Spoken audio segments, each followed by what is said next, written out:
Hi everyone, welcome to my channel. ಸಾಧಾರಣವಾಗಿ ಕೆಲವರು ಮೆಂತ್ಯ ಸೊಪ್ಪನ್ನು ಉಪಯೋಗಿಸಲ್ಲ, ಕಹಿ ಬರುತ್ತೆ ಅಂತ ಹೇಳ್ತಾ ಇರ್ತಾರೆ. ಇವತ್ತು ನಾನು ಅದೇ ಮೆಂತ್ಯ ಸೊಪ್ಪನ್ನು ಉಪಯೋಗಿಸ್ಕೊಂಡು ಟೇಸ್ಟಿಯಾಗಿ ಸಾಂಬಾರನ್ನು ಸ್ವಲ್ಪವೂ ಸಹ ಕಹಿ ಇಲ್ಲದೇ ಸೂಪರಾಗಿ ಹೇಗೆ ಮಾಡೋದಂತ ತೋರಿಸಿಕೊಡ್ತೇನೆ, ಬನ್ನಿ. ಅದಕ್ಕೆ ಬೇಕಾಗಿ ಮೆಂತ್ಯ ಸೊಪ್ಪನ್ನು ನೋಡಿ ತಗೊಂಡಿದ್ದೇನೆ, ಫ್ರೆಶ್ ಆಗಿದೆ. ಅದನ್ನು ಚೆನ್ನಾಗಿ ತೊಳೆದ್ಬಿಟ್ಟು ಹೀಗೆ ಕಟ್ ಮಾಡ್ಕೋಬೇಕಾಗತ್ತೆ. ಅದರೊಟ್ಟಿಗೆ ನಾನು ಸ್ವಲ್ಪ ಈರುಳ್ಳಿಯನ್ನು ಕಟ್ ಮಾಡಿ ಇಟ್ಕೊಂಡಿದ್ದೇನೆ, 2 ಈರುಳ್ಳಿ ಕಟ್ ಮಾಡಿ ಇಟ್ಕೊಂಡಿದ್ದೇನೆ. 1 ಕಪ್ ಹೆಸರು ಬೇಳೆ ತಗೊಂಡಿದ್ದೇನೆ. ಸೊ ಇವಿಷ್ಟನ್ನು ಈಗ ಹೆಸರು ಬೇಳೆಯನ್ನು ಕುಕ್ಕರಲ್ಲಿ ಹೀಗೆ ಬೇಯಿಸ್ಕೊಳ್ಬೇಕಾಗತ್ತೆ.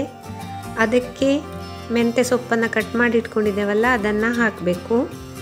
ಸ್ವಲ್ಪ ಮಟ್ಟಿಗೆ ನೀರನ್ನು ಸೇರಿಸಿ ಒಂದ್ಸಲ ಮಿಕ್ಸ್ ಮಾಡೋಣ.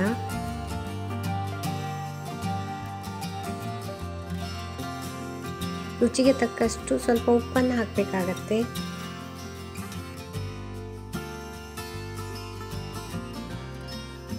ಈಗ ಅದಕ್ಕೆ 2 ಸ್ಪೂನಷ್ಟು ಹುಣಸೆಹಣ್ಣು ರಸವನ್ನು ಹಾಕಿದ್ದೇನೆ. ಸಾಂಬಾರು ಕುದಿಯೋಕೆ ಶುರುವಾಗಿದೆ ನೋಡಿ. ಅದಕ್ಕೆ ಈರುಳ್ಳಿ ಹೆಚ್ಕೊಂಡಿದ್ದೇವಲ್ಲ, ಅದನ್ನು ಹಾಕಿ ಮಿಕ್ಸ್ ಮಾಡಬೇಕಾಗತ್ತೆ. ಈಗ ನೋಡಿ ನಾನು ಬೆಲ್ಲ ಹಾಕ್ತಾ ಇದ್ದೇನೆ. ಜೋನಿ ಬೆಲ್ಲ, ಇದು ಕಪ್ಪಗಿದೆ.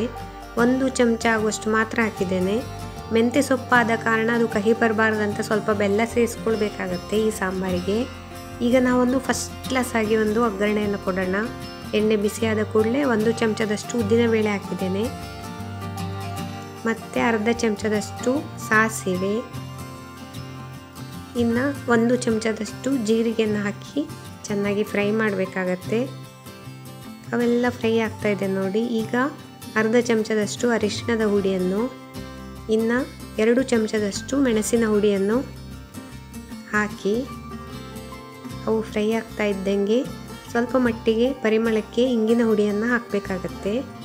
ಈಗ ನೋಡಿ ಒಳ್ಳೆ ಘಮ ಘಮ ಅಂತ ಒಗ್ಗರಣೆ ಪರಿಮಳ ಎಲ್ಲ ಕಡೆ ಬಂದಿದೆ ಈಗ.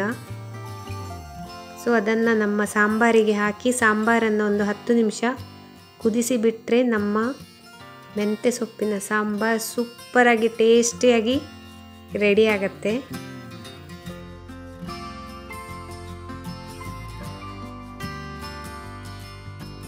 ಸೊ ನೋಡಿದ್ರ ಸ್ನೇಹಿತರೆ, ಮೆಂತ್ಯ ಸೊಪ್ಪಿನ ಸಾಂಬಾರನ್ನು ಎಷ್ಟು ಈಸಿಯಾಗಿ ಫಟಾಫಟ್ಟಾಗಿ ಮಾಡ್ಕೋಬೋದಂತ.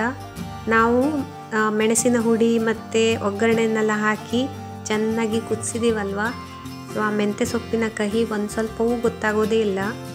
ಒಳ್ಳೆ ಪರಿಮಳ ಇದೆ ಇದು ಸಾಂಬಾರು, ತುಂಬ ಖುಷಿಯಾಗುತ್ತೆ ಬಿಸಿ ಬಿಸಿ ಅನ್ನದೊಟ್ಟಿಗೆ. ಒಮ್ಮೆ ಮಾಡಿ ನೋಡಿ ನೀವು, ಮತ್ತು ನೀವೇ ಹೇಳ್ತೀರಾ ನಿಜಕ್ಕೂ ತುಂಬ ಚೆನ್ನಾಗಿದೆ ಅಂತ.